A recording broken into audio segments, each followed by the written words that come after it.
Hello everyone, in this video we are going to discuss another type of reactions that is displacement reaction.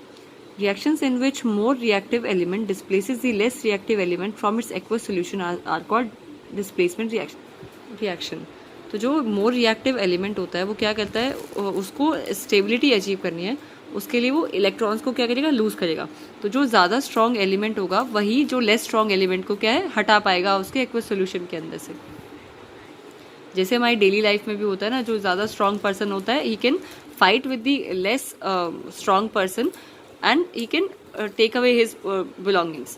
तो ऐसे ही यहाँ पे क्या हो रहा है, जो मोर रिएक्टिव एलिमेंट है अपने आप को स्टेबल बनाने के लिए जो लेस रिएक्टिव एलिमेंट है उसको हटा के अपना वहाँ पे जो भी सल्फेट या किसी भी चीज़ का सोल्यूशन हम ले रहे हैं उसके साथ रिएक्ट कर जाता है और सॉल्ट बना लेता है. तो यहाँ पे एक एक्टिविटी गिवन है 1.9. इसमें क्या होता है, एक टेस्ट ट्यूब के अंदर हमने कॉपर सल्फेट का एक्वस सोल्यूशन लिया है जो कि ब्लू कलर का होता है, और उसके अंदर क्या है, 2 आयरन नेल्स डिप किए हैं. तो आयरन नेल्स को डिप करने से पहले हमने इसको अच्छे से सैंड पेपर से रब किया है बिकॉज वो क्लीन किया है ताकि रिएक्शन प्रॉपरली हो.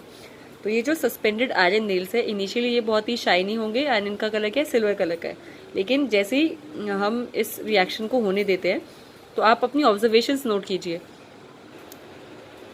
सो after some time will see, जो आयरन नेल्स हमने डिप किए हैं उसके ऊपर एक लेयर डिपॉजिट हो गई है बिकॉज जो कॉपर यहाँ पे इस रिएक्शन में डिस्प्लेस हुआ है वो आके इस आयरन नेल के ऊपर क्या कहते हैं, डिपॉजिट हो गया है.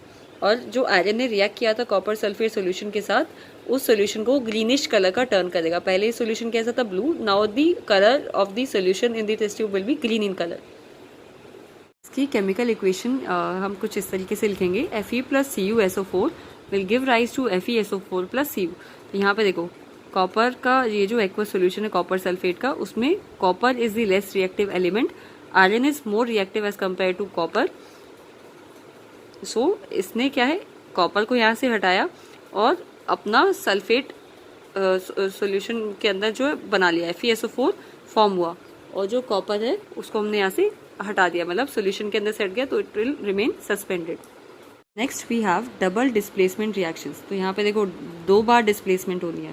तो reactions in which 2 compounds react with each other by exchange of ions. तो आयनिक फॉर्म में क्या है, 2 जो कंपाउंड्स हैं वो रिएक्ट करेंगे. यहाँ पे देखो Na2SO4 + BaCl2. तो यहाँ पे Na पॉजिटिव आयंस बनेंगे एंड SO4 के भी नेगेटिव आयंस बनेंगे. Barium and chlorine again they will form ions.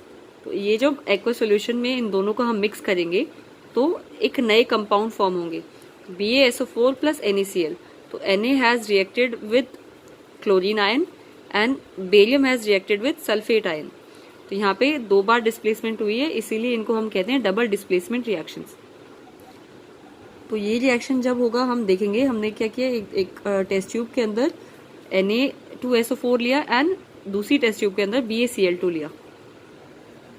सो इसको जब हम मिक्स करेंगे एक साथ तो यहाँ पे एक वाइट कलर का प्रेसिपिटेट डिपॉजिट हो जाएगा. जब ये रिएक्शन कैरी आउट होगा उसको हम कहते हैं barium sulphate. The barium sulphate will get deposited in the test tube. इसको हम कहते हैं प्रेसिपिटेट और वी कैन से PPT. तो ये इनकी आयनिक स्टेट है, और जो रिएक्शन हुआ है Ba2 positive ions and SO4 2 negative ions के साथ Na positive ion has reacted with Cl negative ion. तो यहाँ पे ये डिस्प्लेसमेंट डबल डिस्प्लेसमेंट रिएक्शंस कहे जाते हैं. सो जिन रिएक्शंस में प्रेसिपिटेट फॉर्म होता है they are generally double displacement reactions. ऐसे ही जब lead nitrate and potassium iodide का रिएक्शन होगा उस केस में येलो कलर का प्रेसिपिटेट फॉर्म होता है, that is lead iodide PbI2. So PbI2 यहाँ पे क्या है, येलो प्रेसिपिटेट है. This is also an example of double displacement reaction. So अगर क्वेश्चन ये पूछा जाता है कि what is the difference between displacement and double displacement reaction, तो आप क्या कहेंगे, जो डिस्प्लेसमेंट रिएक्शन होते हैं उसमें एक ही डिस्प्लेसमेंट हो रही होती है, जो मोर रिएक्टिव एलिमेंट है वो लेस रिएक्टिव एलिमेंट को रिप्लेस कर देता है. लेकिन जो डबल डिस्प्लेसमेंट रिएक्शन हो रहे होते हैं उसमें आयंस का एक्सचेंज होता है. So this is how we can differentiate displacement and double displacement reactions. Double displacement reactions में इवन प्रेसिपिटेट भी फॉर्म होता है। तो जिन रिएक्शंस में प्रेसिपिटेट फॉर्म होता है उनको हम प्रेसिपिटेशन रिएक्शन भी बोलते हैं।